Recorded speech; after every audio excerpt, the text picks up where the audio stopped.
Sorry about the dim lighting. This is the best place I could park, and I don't have a ton of time.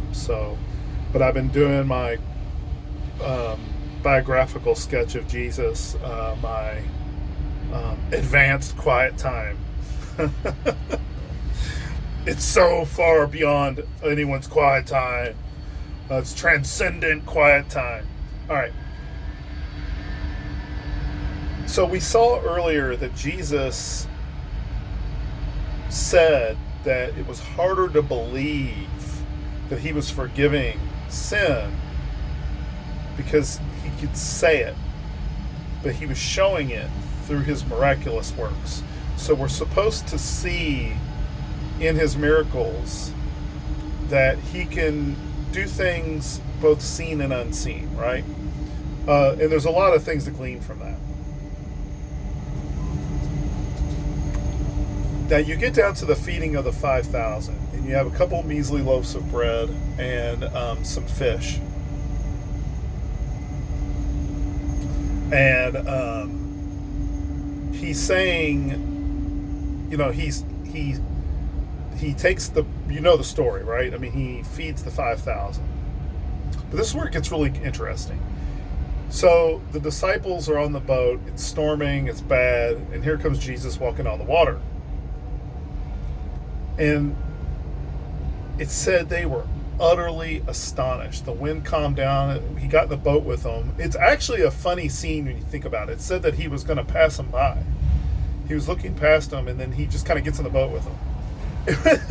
It's really funny when you think about it, actually. I wonder if it was meant to be funny a little bit. The way read it in Mark 6. It's very interesting way it's worded.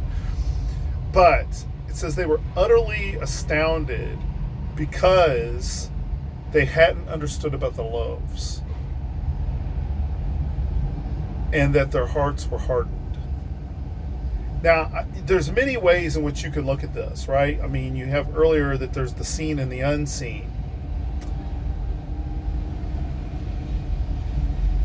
Apparently, now this is my own personal interpretation what I'm seeing here, is it looks like that perhaps the miracle of loaves wasn't outlandish enough. Because walking on water is obviously more outlandish. And why did it say their hearts were hardened? The only thing I can take from this, without reading a commentary and hearing some other ideas on it, and that's the whole point, is to reflect on these things and who is Jesus as I'm looking through these passages. How are their hearts hardened? Was it hardened because they did? In my mind, I immediately go, well, they must not have cared about the 5,000 that much, right? But I don't know. I think it might be saying that they couldn't see God's power in the feeding of the 5,000. They really weren't astounded until they saw. And now, this is important you understand some background on this, so you really get where I'm coming from, where I think the text is coming from. If you study the book of Revelation, you learn that the sea is very important. It's an important factor in the book of Revelation. In fact, you may have read a hymn where there's a line that sounds way out of the blue, and it says, "He's the master of the sea." You know what I'm talking about? Jesus completely saves, He's the master of the sea seems to come out of nowhere. Well, it may come from this passage. Why? The sea was a terrifying entity. Okay, at this time, your superstars were sailors. They went out to the sea and conquered the sea. I don't know if it was Tacitus or Josephus that recorded where one of the emperors of Rome had built it might have been Nero. It was either Nero or Caligula. I'm pretty sure it was Nero. Built a bridge over this part of the sea, and he rode his horse-drawn. I don't know if it was a horse-drawn carriage or a chariot. I think it was a chariot over the bridge and kept going over the sea and going, "I'm the master of the sea. I'm the master of the sea." This was a thing. This idea of conquering the sea. Okay, that mortal men could not do it. You saw somebody that was a hero go out to sea, that they've had many successful journeys, brought back fish, had done all these things. You might not see them again. They go out to sea and they're gone. Some of your biggest heroes die at sea.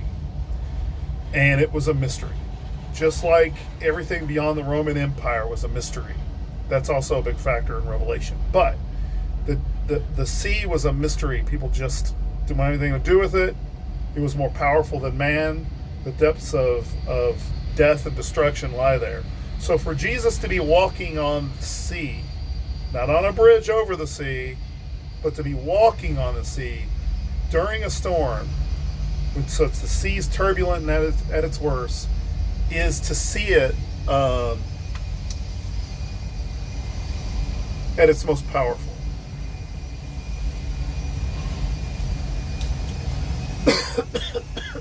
I'm sorry.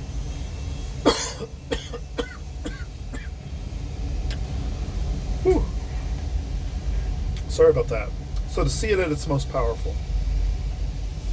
And so to see it at its most powerful, to see Jesus conquer it at its most powerful, even the most hardened of hearts could now understand the power of God. Now, if you know anything about your New Testament, you know God has a problem with us not fully comprehending his power. It leads to unfaithfulness.